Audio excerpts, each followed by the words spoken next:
So joining us today are Matt Barnes, who's the Executive Director of Families Empowered, along with Colleen Dippel, who's the founder of Families Empowered. And Families Empowered is a very interesting organization. And Colleen, maybe as the founder of it, you can explain this a little bit. What is Families Empowered? I mean, what did you want as you founded this group? Yep. So as you know, we Houston is a district of choice. HISD is a district of choice. KIPP and YES and Harmony schools have these growing wait lists. And as a former HISD teacher, KIPP teacher, supporter of charter schools, and talking to Chris Barbick and Mike Feinberg, I just realized that there were thousands of families who are low-income families who are motivated to try to find an alternative to their zone school by way of charters. And when I asked them how they supported those families, they said, look, we don't really have the resources to support the families we have in a way that we'd want, so we can't do much for them. And I thought, well, you know, there are other options available, and it seemed like parents just needed a credible, neutral place where they could go to get information about options that are available to them. And so I launched this in 2009 with just the mission to help parents gain the knowledge and skills they need to find a high quality school and to provide some efficiencies in what is a growing and very confusing school market with lots and lots of options for parents. So in the last year, we had 3 education fairs where essentially this is an opportunity for parents to be connected with schools that are under-enrolled or that are looking for increased enrollment. So last year there were 3 of them. One was at Gallery Furniture. I think they're spread out throughout the city.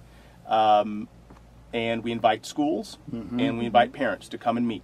And in that environment, the parents have an opportunity to actually shop for the first time, to get information about where there are other opportunities for them to attend.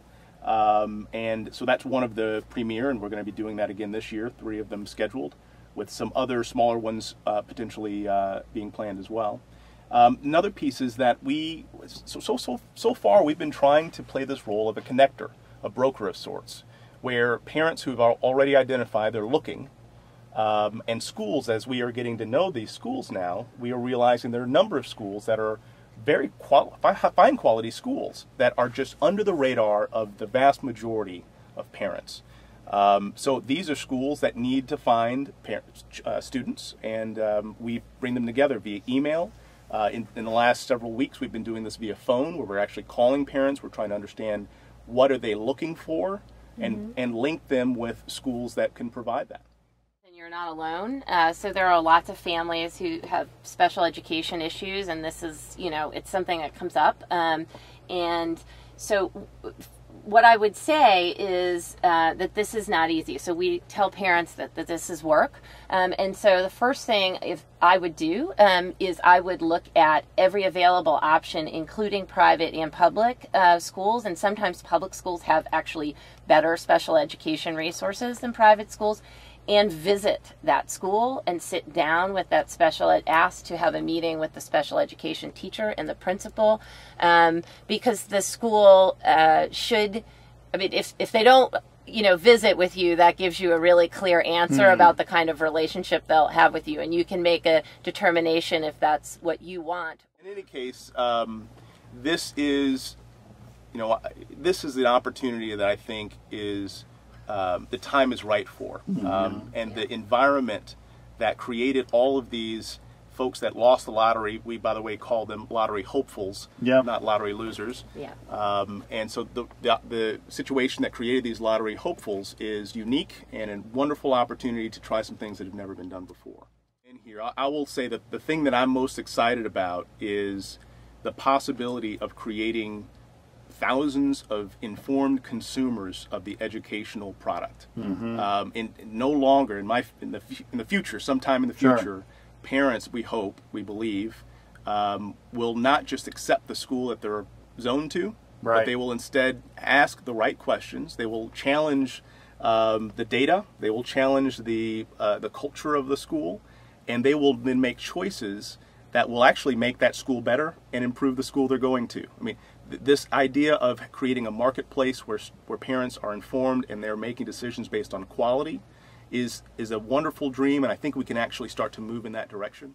And parents, I mean, if you can meet with other parents who have concerns about the school, we would encourage parents to do that, because some of the best solutions are found right in your neighborhood and across the street. And there are probably lots of other concerned parents just like you. That's right. And I'm sure if you guys got together, you'd quickly come up with a list of things you want improved.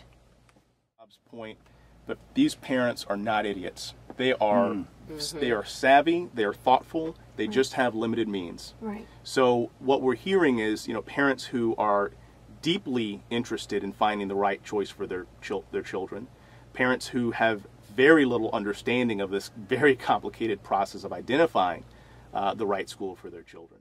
We encourage parents to actually look at all their options. So we encourage parents to talk to, teachers and principals of public schools. We work with the Archdiocese. We work with some private schools.